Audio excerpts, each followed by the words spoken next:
साम्राज्य, सामान्यांचा असामान्य आवाज।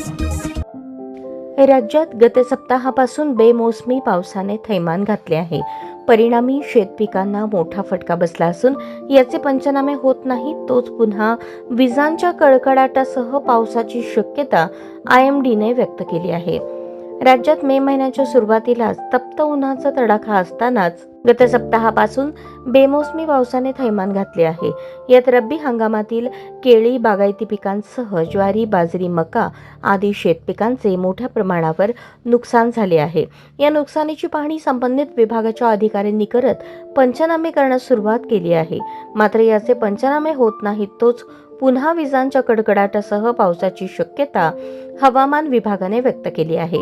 राज्यात पुढील 3 ते 4 दिवस पावसाचे वातावरण कायम राहणार असून अनेक भागांमध्ये पावसाची शक्यता वर्तवण्यात आली आहे। IMDने व्यक्त केलेल्या अंदाजानुसार उत्तर पश्चिम राजस्थान, मध्य प्रदेश या राज्यांना उष्णतेच्या लाटेचा इशारा देण्यात आला आहे, तर केरळ, तमिळनाडू आणि कर्नाटकमध्ये मुसळधार ते अतिमुसळधार पावसाचा इशारा हवामान विभागाकडून देण्यात आला आहे। या राज्यांमध्ये काही ठिकाणी ऑरेंज अलर्ट तर काही ठिकाणी रेड अलर्ट जारी करण्यात आला आहे।